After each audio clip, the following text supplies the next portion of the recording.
in a certain level of depth with regards to what we're doing. And with that, I'd like to go ahead and throw it over to you. Thanks. Okay. Wow. Mic's on. This is I have a large number of slides here, but it's not particularly technically deep. I figured it'd be good at lunchtime to do something light that won't give people too much indigestion and sort of set a level that I'm hoping I'll be able to get through these fairly quickly. The interesting set of questions, or at least the set of questions that I think are interesting, I put at the end, and that I'm hoping that we can dive and get into some interesting technical discussions. But what I wanted to talk about is the backing up here. Sort of one of the questions that I got asked for what this audience would like to talk about is sort of, well, what's the appropriate role for using the CLR for sandboxing, and in particular, sort of what wouldn't you consider it a good thing to sandbox with the CLR? And so I wanted to talk about sort of the various forms of sandboxing that we're looking at and how they relate to one another. And so that's, in fact, going to be a lot of slides that we've got here. But just to kick this off, sort of, why is this stuff important? Is this really asking so much? And this slide is actually, I've been using it for a couple of years in various talks, and it's suddenly gotten timely. That, I'd really like to be able to trade stocks over the web with security comparable to calling up my broker on an 800 number and placing an order. And I would point out that that's not a particularly high bar, because telephones are not particularly secure either. But sort of the set of sort of easy and obvious things that I would expect of my telephone, which is that it's not easy for somebody to eavesdrop on my conversation. Sure, the feds can do it, but the kid next door probably can't. That I know I'm talking to whoever it is whose phone number I just dialed with very high probability. It's not a cordless phone. Huh? It's not a cordless phone. It's not a cordless phone, right? The party that I'm talking to might, with caller ID, find out what my phone number it is, but they're not going to learn who else I've talked to lately and what I've said to them. And, and lastly, I sort of would expect that I could call up anybody I want and talk to them without fear that they were somehow going to damage my phone. Well, why is this hard? The reason why it's hard is because of active content. Phones are easy because they don't run programs. The reason why it's suddenly become timely, of course, is that I used to put a slide at the end of my talk saying, the gap between PCs and phones is, in fact, narrowing. And the reason is because, phones now have downloadable firmware, and I wonder how they secure that process. But it's been in the news lately that a bunch of celebrities have had their phones broken into and their pictures and phone books been scavenged out of there. But the reason why this is hard is because of active content. It's because programs, programs that might do bad things get run. And essentially, if you run a program that I wrote, then it can do things with your rights behind your back. And it can read your files, it can send them to me, it can delete and mangle files, it can do all the, the kinds of things. One of the things that's interesting is that people are talking about email security. We want signed and encrypted email and all this. Well, with signed and encrypted email, now when I infect you with your virus, it can send out email to people and with proof that it actually came from you. And JPEGs are active content, right? Absolutely. So why is it that you would run a program that I wrote? What would ever possess you to do that? Well, one is that I could trick you into it. Here's a great game. Try running this game. But that's actually not the common scenario. The common scenario is you don't really think of what you're doing as running a program. You might be displaying a PostScript file. You might be displaying a Microsoft Office document. You might visit my website or open an email message that came from me. You usually don't think of that as running a program. But in fact, in the wondrous, brave new world that we live in, all of those things might be running programs. A funny story about PostScript is I have a book on computer network security, and one of my co-authors, as it turns out, is one of the world's leading experts in PostScript. And it's his language of choice for anything. So when we were doing some research into Carmichael numbers, he wrote his sieving programs all in PostScript to do this. And PostScript is actually a fully functional programming language, and one of the questions we asked is, well, gee, could I write a program that when I display it will display some picture and will also open a file called c:\autoexec.bat and append a few lines to the end? Said, sure, I can write that, and he wrote it up, and sure enough, it works just fine. And I've looked at various PostScript display utilities to see whether people have fixed that bug, because essentially the interpreter ought to be sandboxing these things. But in fact, the way I get my PostScript interpreter is I go out to some random website and download it and then run it, and so I've sort of already lost. So why should any of these activities involve running a program? And essentially what it comes down to is that there are bandwidth and storage efficiencies associated with a program, that a program can more concisely express what you want to do than sort of any scripting language that you can put things in if you want it to be fully general. So when you go to a web page and it shows a picture of a bowling ball rolling down an alley and knocking down pins, the website is not actually sending you the bitmap frames for each of those images. They're actually sending you a program that will generate the image and display it on your screen. And so it allows these neat, flashy graphics and interactive animations and wonderful things. The world is prettier than it has ever been. Security, not so much. It's very extensible, and this was my example of when you wrote your scripting language, would you have thought of somebody who wanted to have a phrase that looked like that? Well, I mean, interestingly, that PowerPoint in fact did. So in fact I was able to do this, generate it in PowerPoint. But if I wanted to be this a little worm that would wander around the screen and consume all the white space as it traveled around, they don't have a scripting language for that. But it wouldn't be hard to write a program that does it. And so lots of things will host programs in order to allow really cool and some people would say somewhere between useless and offensive possible technologies. So is there any safe way to run a program that I get from you? Is there no hope if I'm going to run these programs? Well, it turns out this is a really old technology. Since the 50s, computers have been designed so that they can safely run programs from hostile users. They implement the bounds checks in hardware. They have user accounts and all this kind of stuff. The memory bounds were in the hardware. The operating systems did ACL checks on files. But traditionally, they assumed that users were responsible for the software that they ran. Because this was the model in the olden days. You didn't run other people's programs. You ran your own programs. And so there was no question of what you were going to trust. What the world needs is the capability to easily and mostly transparently, because users are not going to think about this, run programs with a subset of the rights of the person that's running them. That somehow you have to automatically sandbox things in order to, in some natural way so that malicious programs can't go out and do weird and wonderful and occasionally horrible things. So we've got lots of different kinds of sandboxes, and I wanted to race through some of those. The idea of sandboxing is essentially you're going to run a program with limited access to resources. So the traditional way to do this is you have a process inside an operating system. The process runs under some identity. The identity controls what resources that process is allowed to access. And essentially, anything other than talking to the memory that's within the memory bounds of the process is mediated by the operating system that gets to decide what's OK and what's not OK.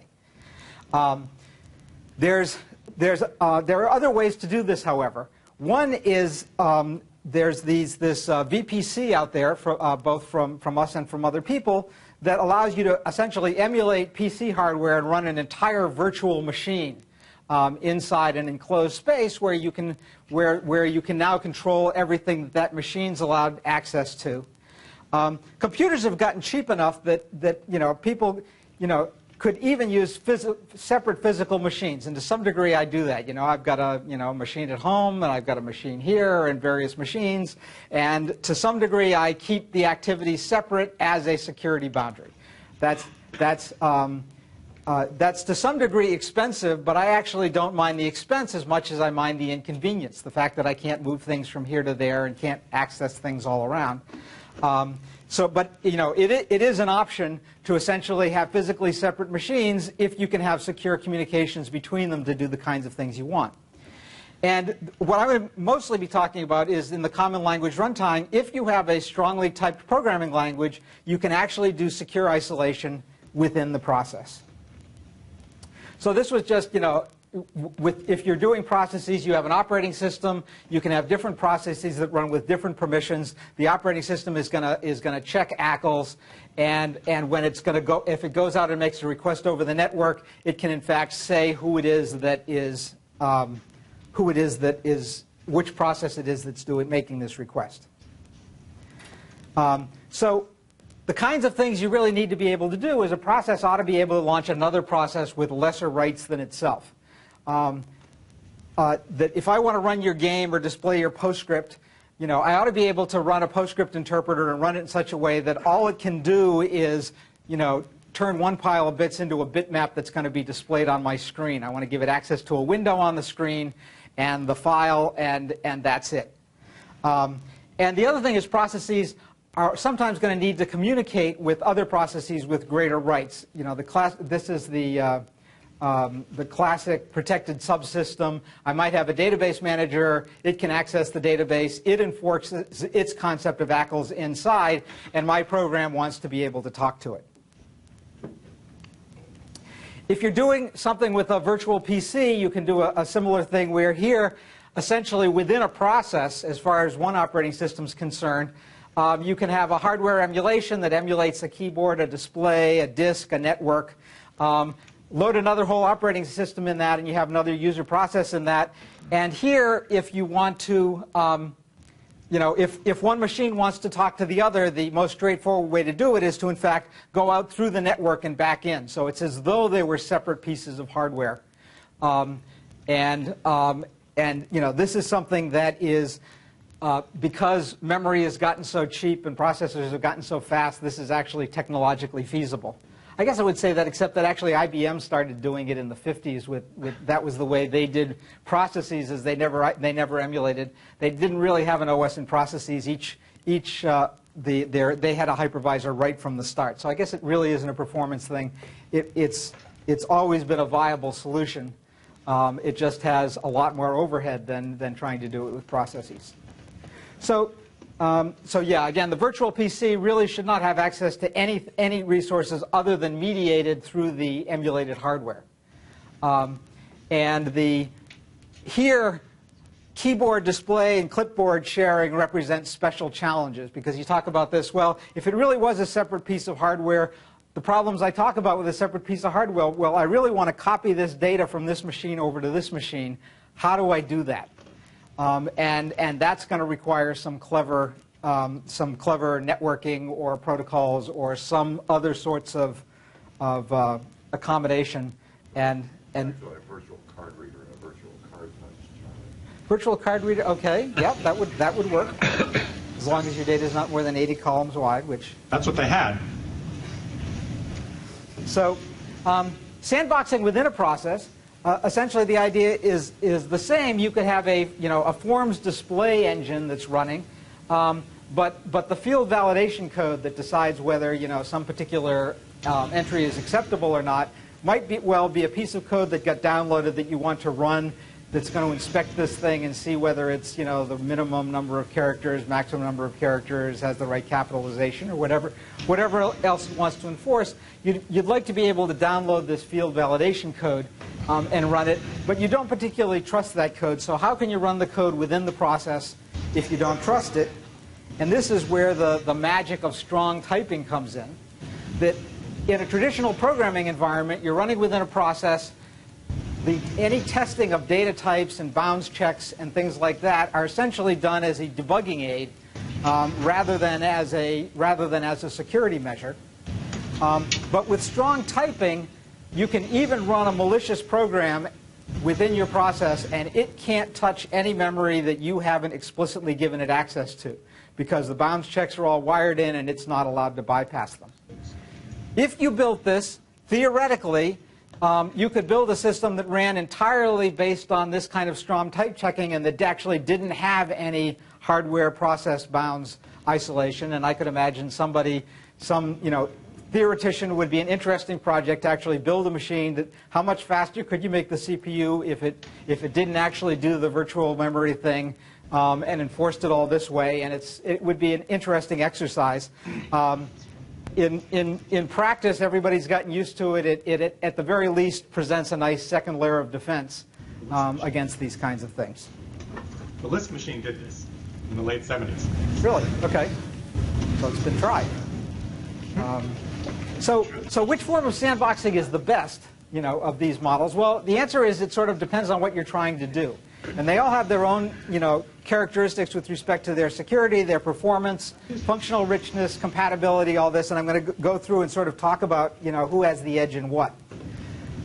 Most people think, how secure can you make the sandbox? And one of the things that, people talk about is that if there are bugs in the code that's enforcing this stuff, then the sandbox code can escape and do things in the outer world. So people think that, gee, the process isolation model must be much more secure than the CLR because the process one is done in hardware, and those Intel people are really smart and never make any mistakes, so we know the hardware is going to do the right thing. Whereas the stuff in the CLR, you have to trust the people that wrote these just-in-time compilers that are doing the checks and optimizing away the ones that can go away in order to make it fast, and who knows whether they got everything right. And it's certainly true that there are more likely to be bugs in that JIT type, the just-in-time compiler type code, than there is in the hardware that enforces bounds checks. But I claim that in both cases, that's not where the important bugs are going to be. You don't have to just trust the hardware in order for the process model to be secure. You have to trust the whole operating system that's providing the services that are keeping these things apart. And so really what you need to compare is the size of essentially the trusted computing base that's keeping these things apart in the case of the operating system versus in the case of the CLR. In the case of the CLR, there's a whole bunch of services that run at an elevated trust level. And in both cases, that code is orders of magnitude bigger than the code that is actually enforcing the separation. And that's where you've actually got to try to find find and eliminate the bugs. Are you going to say what the CLR is in one of these slides? Or should we're supposed to know that? That's interesting. I was assuming you knew that. Given the request generated from the board. But is it Microsoft's version of the Java virtual machine. Yeah. Do you know what the JVM is? That's fine. Okay. Yes. It's a short answer. I've only been here a short amount of time, but I'm already sort of getting into this culture thing that I run into people that know what a CLR is, but don't know what a JVM is. Right. But yeah, the idea is, and I actually have some pictures of how that works that's coming up soon. So the bounds checking in the hardware essentially can improve performance, but really if your TCB is broken, your system is not going to be secure. And so it's the OS when you're doing process isolation. It's the hypervisor that's emulating the hardware when you're doing the VPC, and it's the just-in-time compiler and privileged services when you're doing the CLR. Isn't it a subset of the operating system? It'd be nice. Okay, you would know. Unlikely to be true. Right. That if you, this is something that people have been working on at various levels for years and years. If you design your operating system carefully, you will run most of it in a low-privileged environment and only have a real, a microkernel that ultimately keeps things apart. Now, the microkernel is designed to be small enough that you might actually believe in its security. Of course, it's never really just the microkernel that you have to trust. There's always a whole bunch of privileged services that run as well that you're going to have to trust in reality in a real computing system. And so the problem gets, it's not a magic silver bullet, but it's certainly, a great first step. And but we aren't there. So one of the interesting challenges is, not just all the places that it'd be nice to be, but how do we get there from here? So that particular idea has been tried numerous times in the last 30 years. It's never worked. well, it's never worked in the sense of it's never been commercially successful. It's probably never been secure. It's either never been small or it's never been commercially successful. Right. Oh. So, what kind of performance can you expect out of the sandbox? Well, the cost of creating and deleting sandboxes, if you're going to be creating, out of whole cloth and throwing them away, essentially relates to how much state they carry around. And there's also the overhead of emulating the services that you're providing every time something needs to go outside the sandbox. So the CLR, which essentially, changes security context on every subroutine call boundary, does that very quickly, as opposed to processes which are much more expensive to bring up and take down.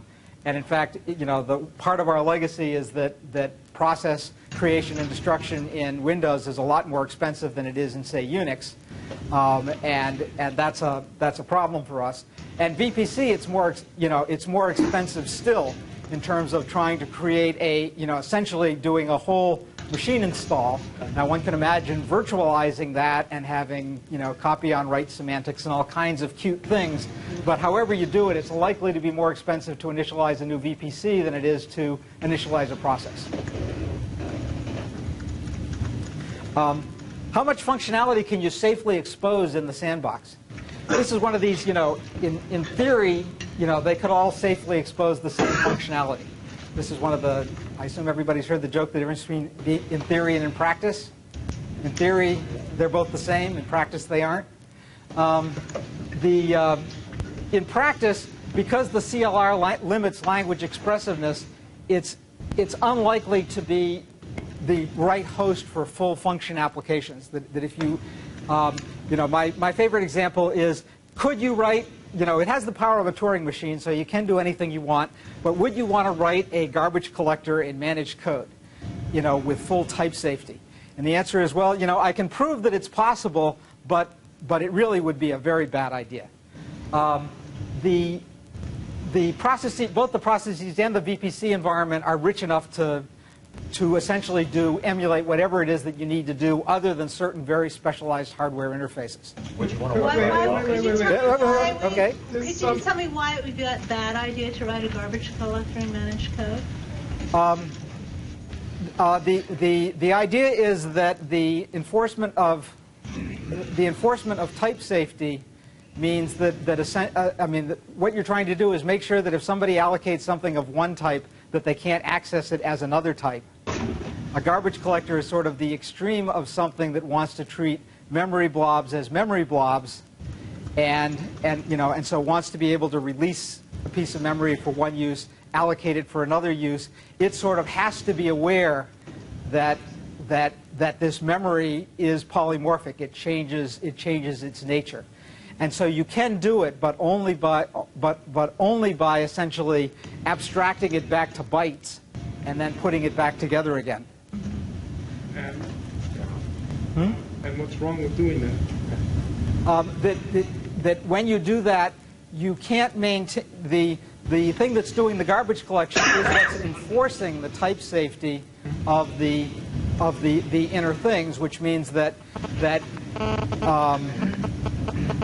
Write that in type-safe language. well, you can write it in a type-safe language, but you can't. But the sandbox that you run that in is going to enforce the inner sandboxes of these other things. It's not going to be the same sandbox.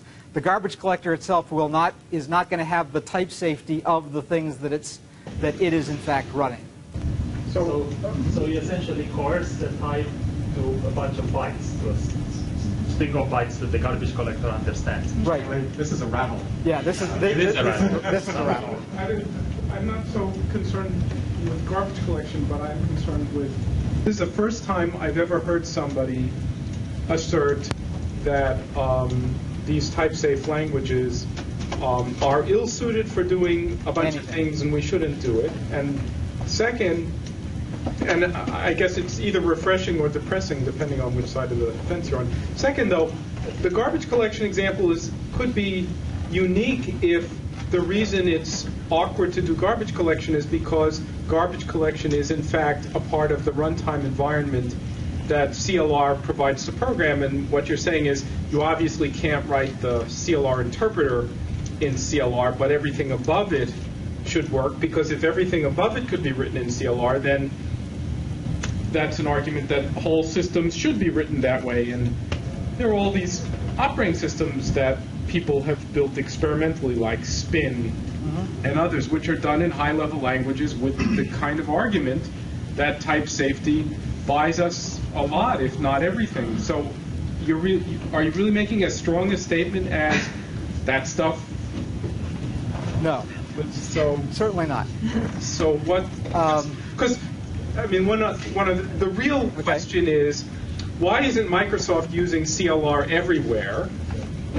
Right. Because it seems like it great. My question is a simple and interesting answer. The CLR was built for Mort. Do you know Mort? No, I never met him. He is the prototypical VB programmer. Visual Basic programmer. And as a result, the CLR that we have today is not suitable for system programming. So, But that doesn't It could be, but it isn't. Right, right. But he was challenging my statement that there were certain things that it really would never be appropriate to do, and that was an unfortunate digression on my part that I had not carefully thought through, might be convinced otherwise, and certainly am not prepared to defend on the fly. then I won't. So the burn time is now slide. Let the records reveal that for the very first time in the history of this board, somebody from Microsoft has retracted a statement. Really? What was this? It's good, though. It's good. It's progress. That's amazing. What was the full content? That means they needed a board. So, backwards compatibility is, in fact, one of the things that makes a big difference. With a VPC, you can, at least in theory, perfectly emulate, the native machine, except for performance, and so you have a great backwards compatibility story. In fact, one of the big uses of VPC today is not for security, but in fact, in order to be able to have backwards compatibility with an old environment. When you've upgraded to a new environment, you can completely emulate the old environment and run it over there.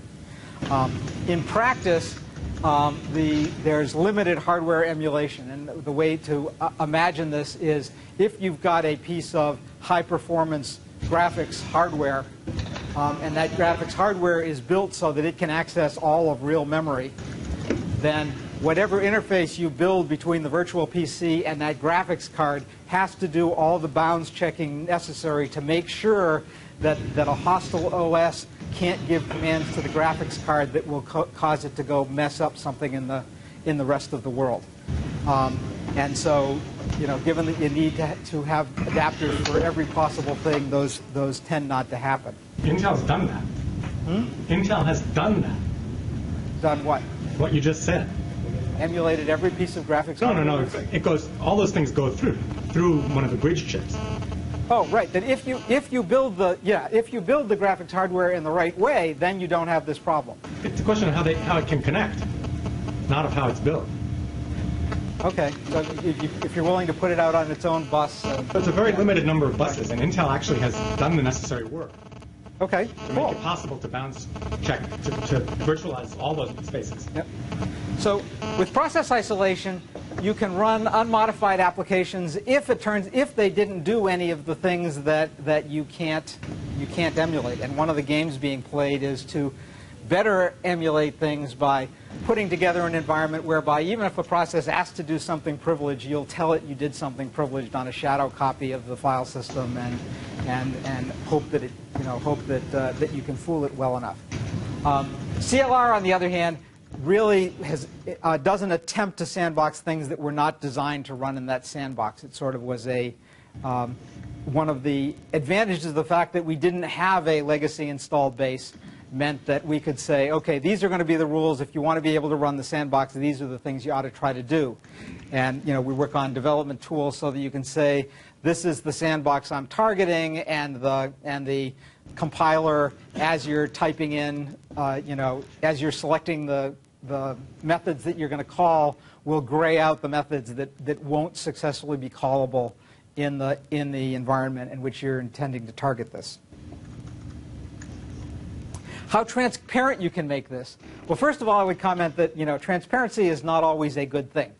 The line I always remember is the definition of transparency is having the property of a fan blade that you can't tell that it's there until you've already gotten too close. You can only make this transparent to the user if the system knows what the user wants. And in reality, sometimes the system knows better what the user wants. Sometimes the user knows better. Sometimes neither one of them knows, and you have a problem. But in terms of the transparency of the user experience, in the CLR, application code can implement the user interaction experience. And the classic one here is within a browser sandbox. If you visit an internet site and it has a place where it says upload a file, and you can click on the button that says upload a file, and even though this thing is sandboxed and is not allowed to open files on your file system, what it can do is call something that will put up a dialog box on your machine, allow you to select a file, click on select this one, and then that file will be made available to the sandbox. That's something that's fairly easy to do in the CLR because we can write a routine that runs with elevated privilege in the same process and hands things around. Writing something to do that is certainly possible, but tends to be a real pain and not as nice a user experience when you try to do it with either process isolation or with VPC. With VPC, you could imagine having a file server over here that when open a file request comes in fact, pops something up to the user and allows redirection and stuff like that. But it's almost inherently going to be clumsy. And with things with shared GUI, with the business of I have multiple windows on my screen. Having multiple windows such that when the cursor's in this one, it acts like it's in that machine, and when it's over in this one, it'll act like in that machine. That part we can actually do fairly well. But when you talk about things like cutting and pasting to the clipboard and drag and drop and stuff like that, which unfortunately users have come to expect as their God-given right of having all user interfaces work that way, that becomes a very difficult thing to do in both a seamless and a secure way when you're dealing with these models. So what is it that we're using them for? The virtual PC thing today is essentially used today for server consolidation, where people have a whole lot of not very well loaded servers, but for management purposes they have to be different servers because they're running different environments or for other sorts of things. And so people can put them all on one or a small number of boxes and run virtual machines inside in order to be able to do that. It's also used for compatibility testing with diverse configurations. So that if you've got a new piece of software, you want to make sure it runs on all 496 most common configurations of something or other, you can in fact have a box that will switch from one to the other, and you can run it in all those fashions. The virtual PC was not really designed as a security isolation mechanism, and therefore all the probing to make sure that the interfaces to the graphics cards do all the required bounds checks and stuff like that is something that we need to do in order to have confidence in the security isolation. That's something that's being worked on, and we're looking at this what we're calling the red-green project of essentially being able to have a user have a virtual essentially two virtual PCs, one of which is the red one where he's not very careful and where horrible things might happen to it, and if they do, he blows it away and reinstalls it by pushing a button on the green machine, and the green machine where he does the things that are important to him. And that's sort of an experiment in applying this technology and the user interface experience and finding out how useful that'll be. In terms of process isolation, it's today used to isolate services within a server. There's this terminal server environment where you actually can have windows off onto a virtual session that's happening on another box. You can have unprivileged users versus administrators and have some degree of safety in that regard. And what we're looking in the future is essentially having processes that subset a user's rights most of the time. Our internal thing is Lua PA, which is essentially being able to run, even if a user is an administrator, run most processes as though he weren't administrator, in order that if he gets a piece of bad code off the net or something that expressive bounds checks, it won't be able to do the things that only an administrator could do. What does Lua PA stand for? Lua, I think, is least user access. Limited user account. Limited user account. Ah, okay. And PA is privileged administrator or protected administrator? Protected admin. Protected admin. Okay. You don't need to know the expansions. You don't need to know the acronyms to get along with people here. Code access security in the CLR, we have sandbox applications that can be launched from websites that run in a sandbox comparable to the Java sandbox or what JScript can access. ASP.NET uses it for sandboxing servlets. And in fact, where this is important is that if you have a server that's supporting thousands of virtual services within it and you're trying to keep them isolated, putting them in separate processes does not have acceptable performance. And so that's one of the reasons that they in some cases, use the CLR in order to do that. Future direction is to provide a much richer application environment for web applications. And again, part of the push of trying to get people to use CLR is we'd like to be able to get them to run in a sandbox, in the cases where they can. There's something that you said earlier that's confusing me now. Somebody argued that, I guess in answer to a question, that CLR is analogous to the Java virtual machine. Yes. And therefore, I would conclude that Java is not analogous to CLR. Java is a programming language. It's analogous to something else. To C# or managed C++. Okay. So does that mean that C# doesn't have the type system of C# isn't giving all these benefits for sandboxing that you've been discussing in terms of CLR? C#, unless you put in an unsafe, specifier, will generate. CLR is the runtime environment for C#, and C# code will run with type safety within the CLR, and will run in the sandbox if the system calls that it does don't try to do anything that's not allowed by the boundaries of the sandbox. Just as with Java. Java will run within the JVM's sort of internet sandbox so long as it doesn't try to go out and open the user's files. So why are we talking about future direction for CLR as opposed to future direction for C#?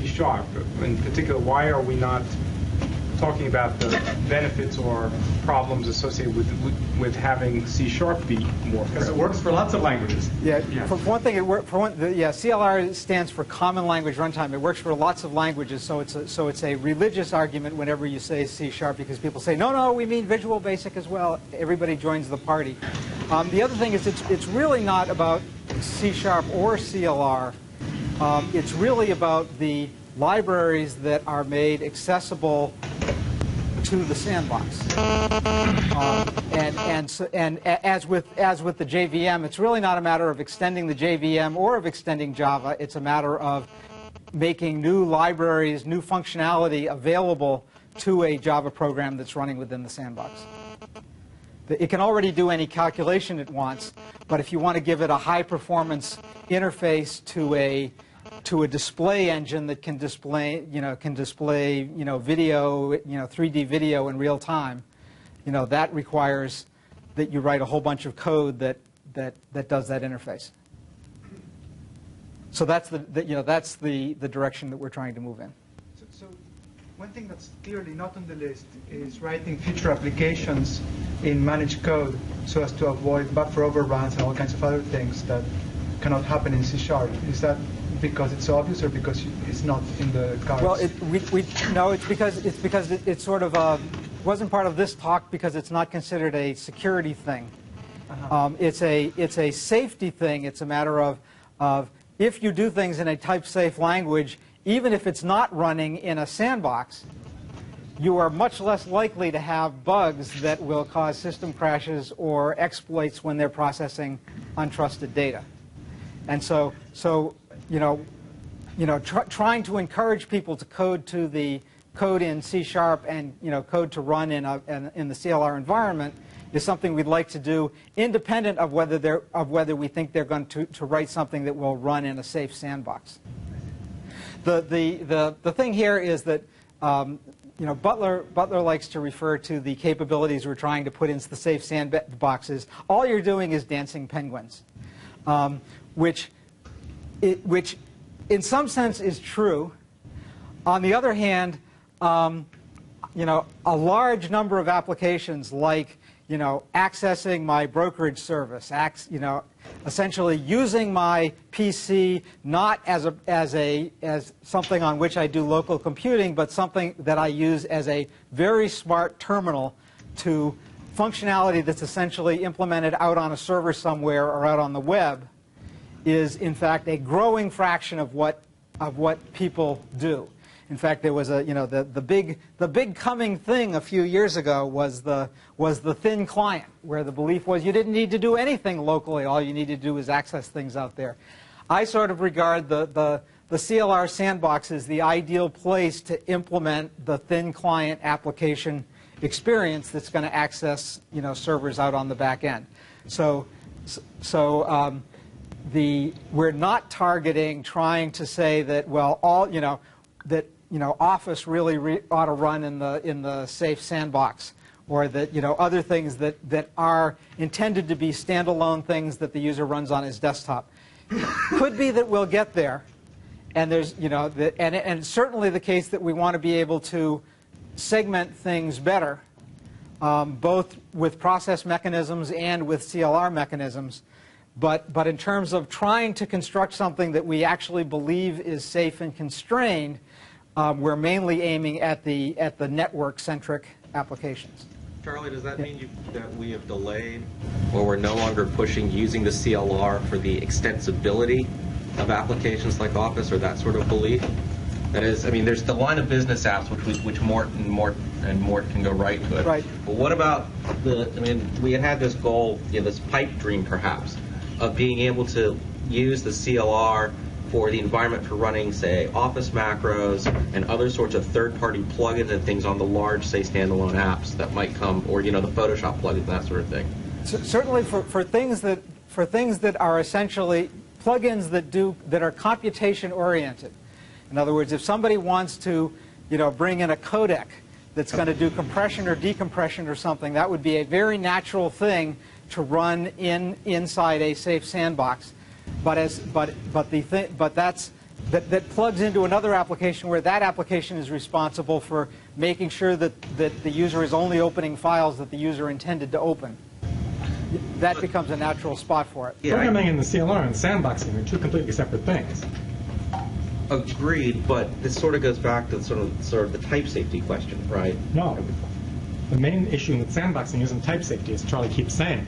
It's what libraries you're allowed to call. Fine. So right now, when someone brings code into Office, it has access to the entire Office object model, which is way too much and extremely dangerous. And so part of the question is, could we make a subset of, I'm begging the question, and the obviously. Answer is yes, we could. Yes, we could. And is that part of the short-term plan? Only for SQL Server. No. Actually, we shipped InfoPath 1.1 last year with safe macro support. So InfoPath 1.1 runs macros. InfoPath is a XML form designer application, and you can have script that's behind the dynamics of your interaction with the form, and it will load managed code, CLR-based code, from the XML document, essentially, and run it in the sandbox so that all it's allowed to do is manipulate the form, and it can't write to your file system. It's a relative evangelism trade-off, right? So I guess one of what you're saying is that there seems to be sort of a greater net benefit by evangelizing more of these web service developers who want to do sort of these rich applications involving network interaction. The web, Right. competing with Flash and competing with the Java VM is kind of the big ticket item that's on our plate right now. But server side. To a great extent, this is an organizational issue, right? The Office guys aren't particularly hot to replace VBA, so they're not doing it. They could. Yeah. I understand that, but we can ask the same question about pieces of Windows and about other extensibility mechanisms. SQL is a good example of that, right? But there's a larger question, which is should we, right? And one of the pieces of feedback, which I think comes from this, is when we started the CLR, right? We believed it was all about there was a huge client story that disappeared by the time V1 shipped, because that wasn't where the focus was. The focus turned to server side. And so part of the question, I think this is an interesting question, is are we coming back to that? Of course. Yeah, well, we're coming back to that. But relatively, right?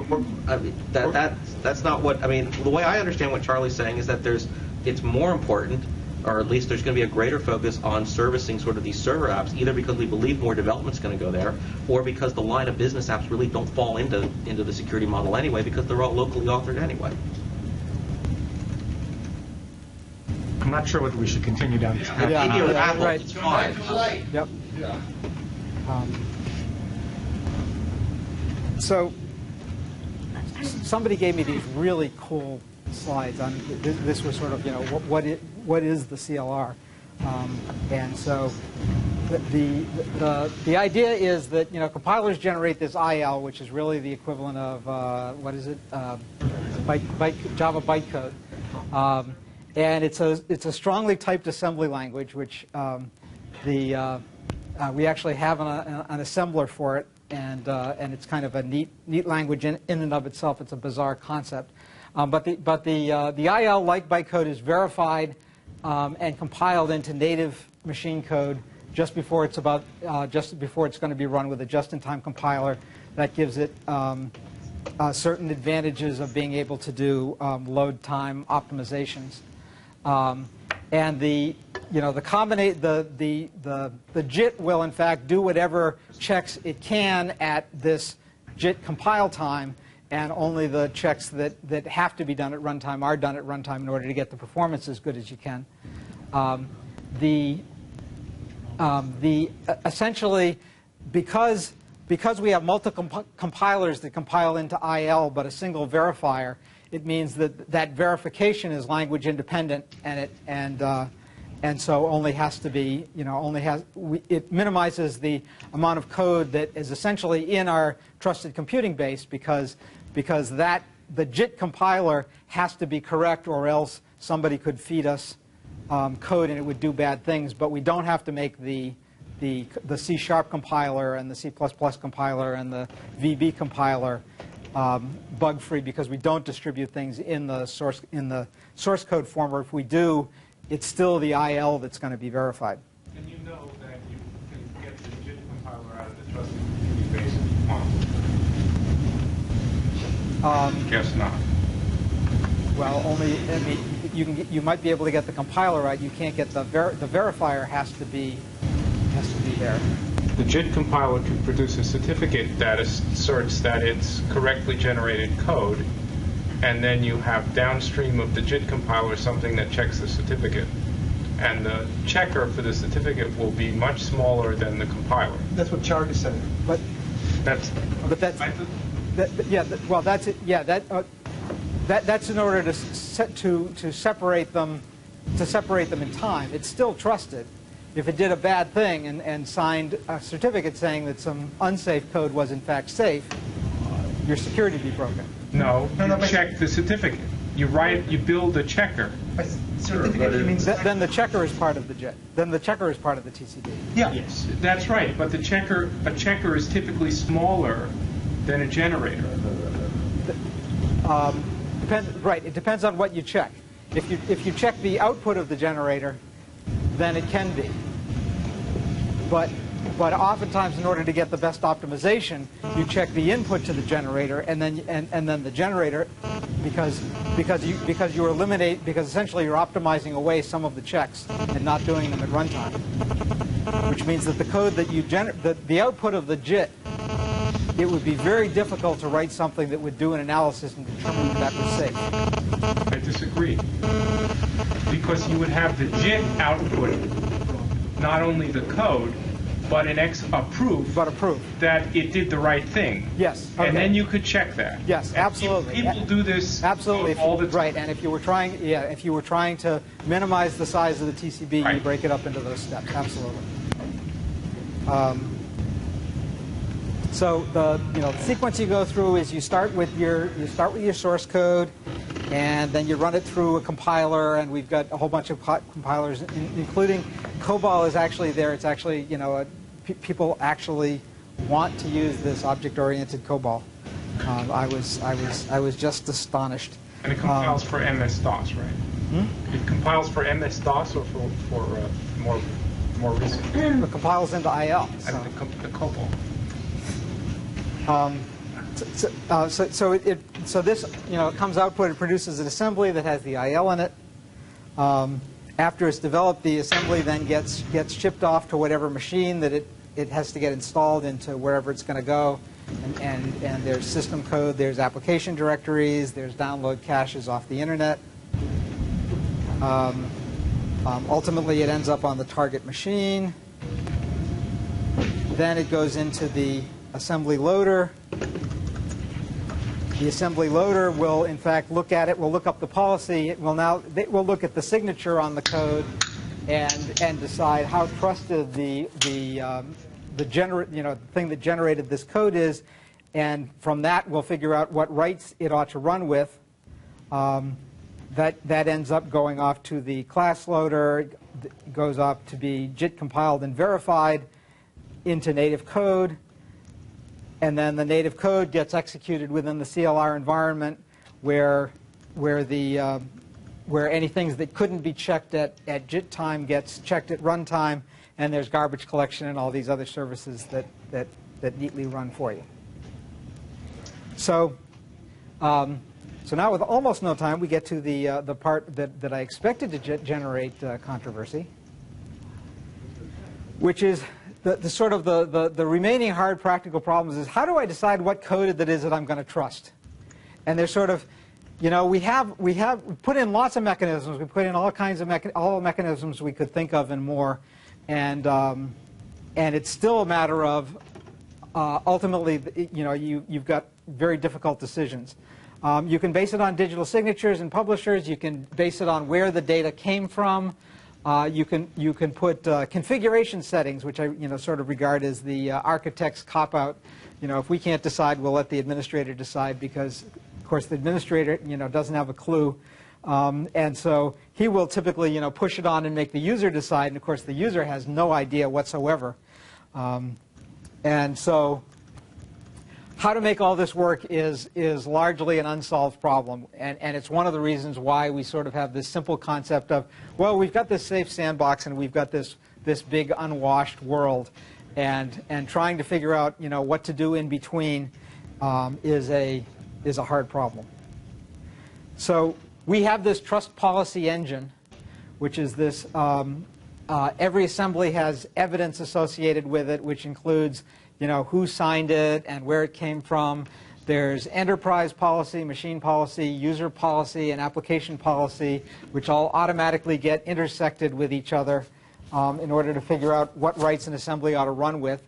The next version has this click once install, whereby if something isn't going to run in the sandbox, the user that gets asked once, the prompt that I really wish would come up in this case would be an animation of Clint Eastwood from the first Dirty Harry movie saying, the question you got to ask yourself is, do you feel lucky?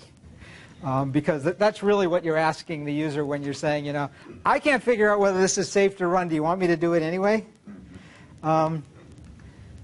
Second problem that we're actually making more progress on is how to make it easy to write safe library code. We've got this problem that the way the JVM works and the way our thing works is that the maximum level of privilege that some code is ever going to run with has to get put in its set of what policy rights it's going to get. And as a result, lots and lots of code becomes subject to elevation attacks. Essentially, code that you might trust the honesty of the developer, but not his competence. The analogy I like to make is the set UID bit in Unix code. Most system, only a few system libraries have it. The way things are set up in CLR, effectively, all of them have it.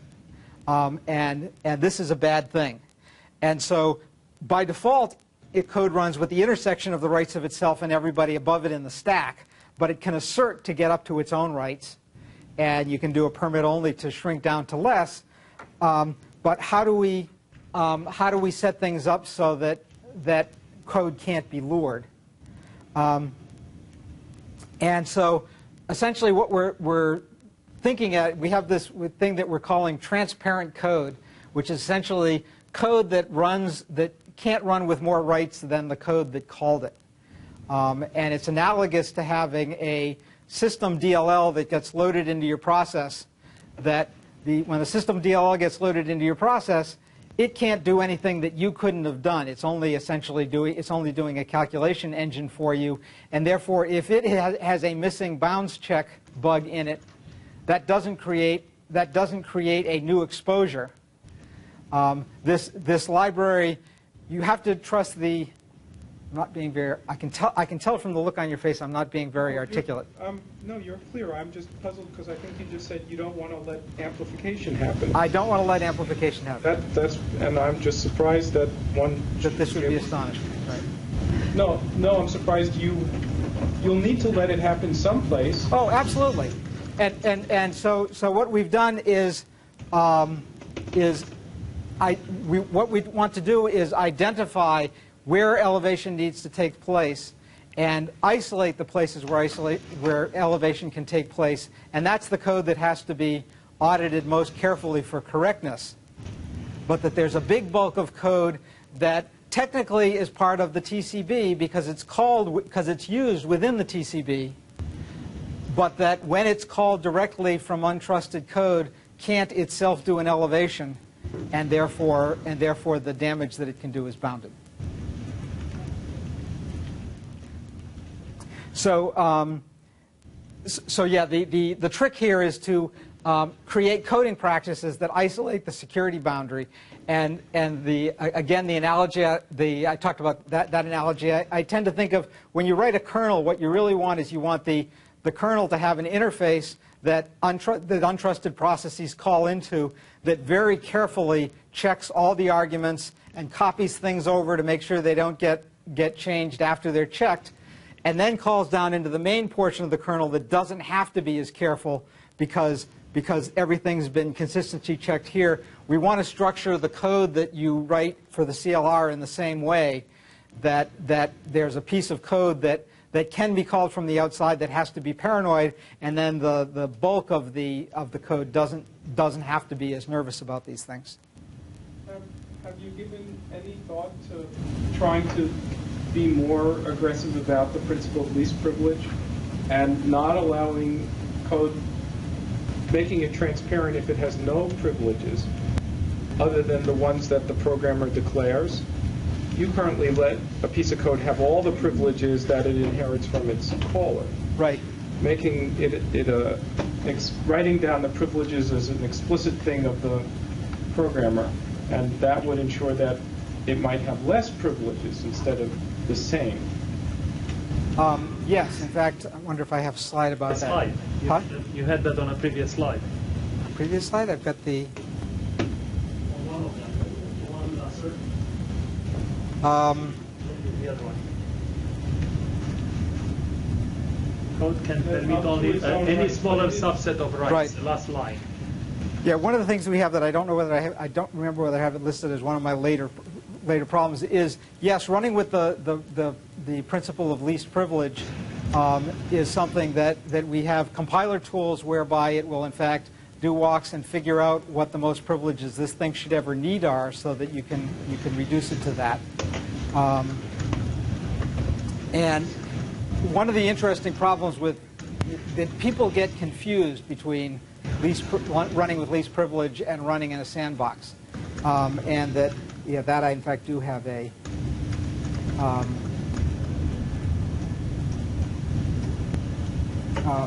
here is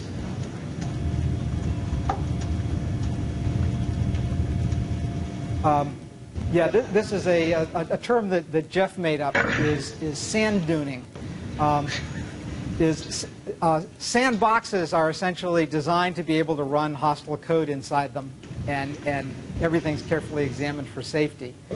Principle of least privilege, we do this thing called sand duning, which is we take the most privileges this thing ever has any legitimate need for, and we'll only run it with those privileges. There might be cases where those privileges, a clever attacker could elevate those privileges into some other privileges.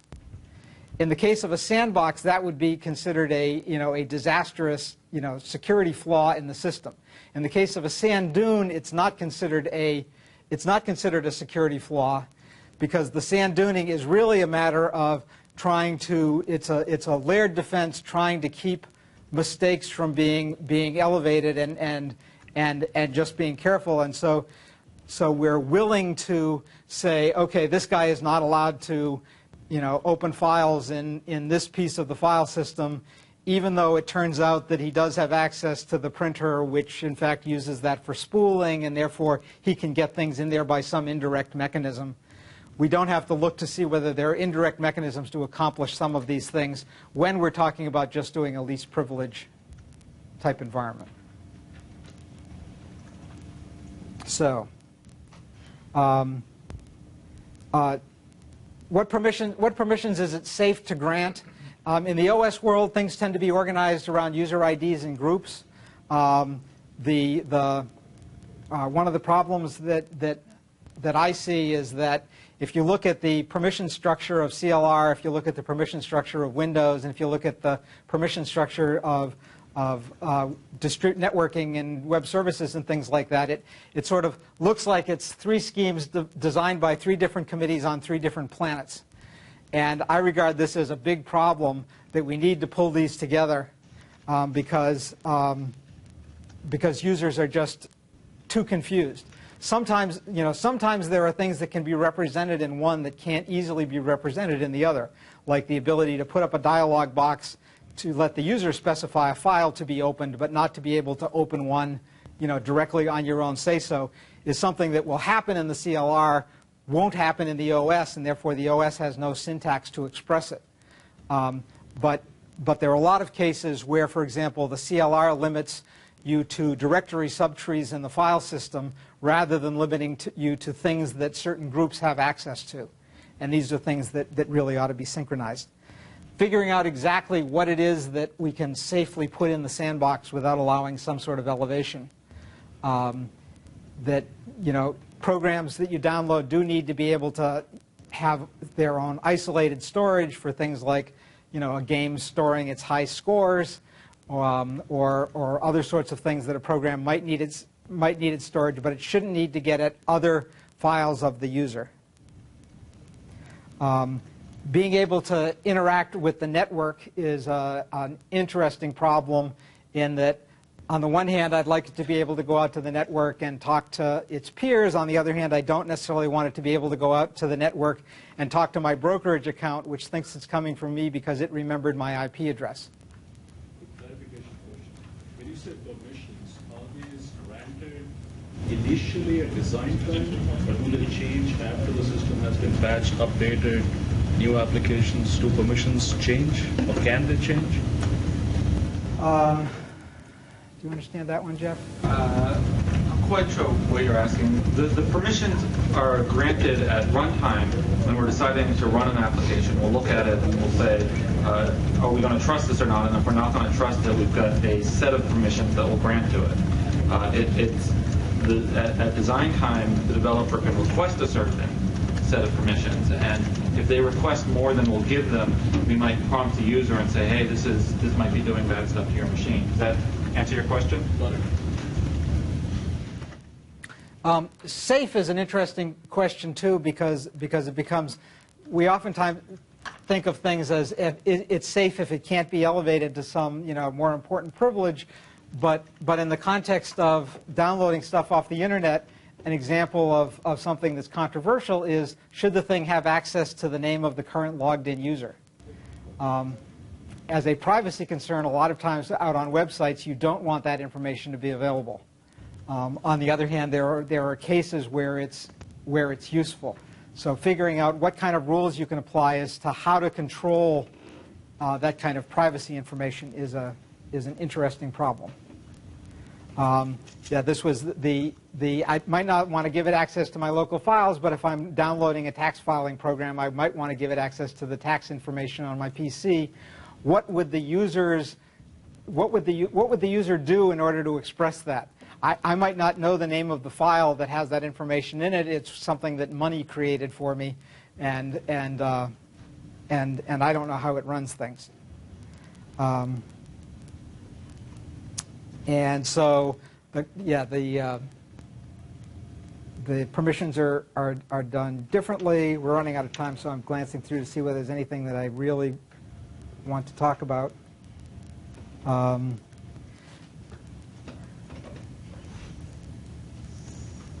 Yes, the nested sandboxes. One of the things that you want to do inside a sandbox is to be able to create a smaller sandbox, just as a process might want to run a process with lesser writes. And my favorite example of doing this is I may want to go out and log into the Hotmail site because I have a Hotmail account and I want to read some email. I don't particularly trust Hotmail. I don't want to let it touch anything on my machine.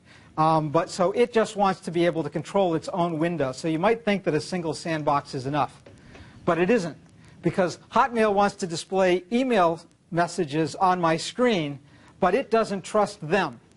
And so even though there might be a button in my Hotmail window that says delete this email message or delete all of my email messages, if the information that Hotmail generated and put out there sends a message back to me saying delete all my mail, Hotmail wants to honor it.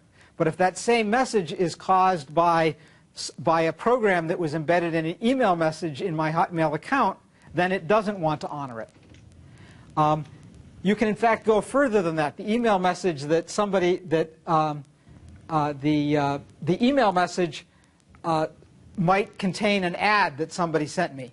The person that wrote the email message doesn't trust the ad and doesn't want the ad that runs a little script to do an animation to be able to read the contents of the email message and send it back to the guy that put the ad in there.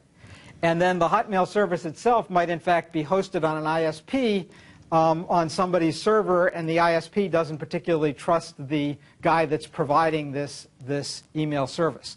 So there's lots of levels of sandboxing that need to go on, and these levels of trust really can get pretty refined. Hard problem is how many different trust levels do you want? Just because the CLR can change trust environment on every subroutine call doesn't mean that it's a good idea, because it'll drive users, developers absolutely crazy trying to keep track of it all. And so, we've been trying to make things look more granular. And I talked about this before, that the CLR, the operating system, and web security are different in many cases unnecessarily. So, out of time, out of slides. Yes? This almost sounded like a research talk. I mean, here are all these hard problems we have. So, is this in research or is this in product development? And is there probably on your machines right now. Okay. Then why are all these open questions? Well, because they're Is that the future directions, or they're the questions that we need in order to make more progress than we're making now. So we shipped the .NET Framework 1.0 about 3 years ago, and it was capable of doing sandboxing, and it exposed web pages to applications that might be run through the browser. So, with what's on your machine today, you could browse to a website, and if there's a managed code application there, it will be allowed to run without any user intervention on your behalf as an applet, just as the way a Flash animation or a Java applet would be able to run on your machine. We want to do more of this type of sandboxing, and we have problems of scaling out our platform to provide more functionality, to provide, we have problems like having more developers here at Microsoft writing code that is going to be exposed through the browser, and we don't really want to trust them all. So that's why we're investigating ways to take our assemblies and not trust them ourselves. That's what we were talking about with transparent code. where the code wouldn't run with the full privileges of a system component. It would only run with the privileges of whoever was calling it at that time. So you've got, is it not just open questions? You've got some ideas how you're going to address all of them? And what's the schedule for this? Or? The next major release of the .NET frameworks is with the Visual Studio with the and the .NET framework that comes with it. It releases sometime this year, we believe. That has some additional technological improvements that we thought of, like the support for transparent code that takes on its call-out permissions. That's in there. The next larger platform that the sandboxes will be able to program against is with Longhorn and the WinFX set with Avalon. Avalon is basically an alternative browsing environment that makes rich use of the functionality of Windows, that you'll be able to write web pages with. You'll be able to write anything that you would have done in Flash, you'll be able to do better with Avalon. That's completely based on the CLR managed through the sandbox. Those applications, the websites that you browse to, won't be able to harm your machine because the managed code, the C# and VB code that's coming from those sites are going to be running inside the CLR sandbox. So we're providing more class libraries, we're providing richer UI functionality, we're providing prettier dancing penguins than we did in the current version. But we also have risks in that we've got more developers and more OS code that we're shipping, so we're trying to take these steps to mitigate the risks. Actually, what you said about Avalon was really confusing. I'm sorry, Butler isn't here. Where's Butler? He told me Avalon died, so I guess Avalon didn't die. No, absolutely not. Absolutely, definitely didn't die. Oh, I wonder what he did say that sounded like that. I'll talk to him later. Yeah, you can get customer previews of Avalon that we release every couple of months on the web. Are you getting a lot of third-party developers writing managed code components? Is that going to be okay? Yes, we're getting lots of people writing managed code. Are we getting a lot of people that are writing applications that target the sandbox? Yeah. No. Are we getting a lot of ISVs that are extending the sandbox for web applications? We haven't been very successful on it. The original model that we developed was a lightweight Windows user interface. It was similar to what you would get with dialog boxes and list boxes. And we just found that website developers weren't very interested in providing lightweight, restricted, Windows-looking applications for it. They wanted Flash, basically. They wanted HTML, DHTML, Flash, Java, PDF. So we're trying again with Avalon. Avalon is a lot about this rich web experience, this rich client experience, and we're hoping again to get more people to write in the sandbox. I don't think we have too much expectations that there will be very many people that are extending the sandbox, adding new features to the sandbox. That will mostly be done here at Microsoft. But for those people that are interested in doing that, we're trying to provide technologies that make it safer and easier for them to do without opening up people's systems to security exploits the way ActiveX controls have done in the past for the browser. It's interesting that you say that because as I'm out and about in the industry, one of the complaints I've heard, one of the reasons that people aren't migrating to writing code on this platform is because they can't figure out how to test it. They don't understand the security concerns. They're assuming they're there because it's new, right? Anything that's new is insecure. And there's no help for them to figure out how to test the code that they write in this platform. I'm not sure if this is exactly. That's just feedback. It's not a complaint. It's feedback. Before, we've got this sandbox environment that won't let you write to the disk, but our debugger, our Visual Studio, didn't let you write an application and debug it in that environment. When you debug an application, it ran with full trust. You ran an app, tried to write to the disk in the debugger, and it worked. Put it on a website, and it didn't work. Copied it back, edited it, did it again. Visual Studio with D now has a feature called Debug in Zone, where when you hit F5 to debug an application, you can say, I want this to be an internet app, and it will run it with the restricted permissions of the sandbox. And you'll get security exceptions if you try to write to the file system, and it will say, hey, you didn't have this permission. you either need to use this other API or you need to be writing an app that requires trust. And also things like our IntelliSense engine. When you say I want to write an internet app, you'll type a class name, and the methods that you're not allowed to call from that sandbox will be grayed out. So we're just really starting to invest heavily in providing the developer tools to be able to write to this sandbox. So you're not surprised that the adoption has been... I'm not surprised because I don't think we provided the right UI platform to get web applications to use us. Yeah. And I assume that you're talking about managed code in web applications, or managed code in Project Trust, and not just managed code in general, because we've seen that managed code in general, people have migrated to it. People are writing applications in managed code. But the browser applets, the writing, for the few things that do support macros that run in a sandbox like InfoPath, there hasn't been much support for it. I haven't heard that it's because of security concerns, because we've been very fortunate that the public hasn't found security vulnerabilities in this yet. But there's functionality concerns. It's not a rich enough feature set. The tool sets don't support it. It doesn't have the right user experience that web pages have. Those are the concerns we've heard a lot of. So is anybody working on rewriting Office in managed code?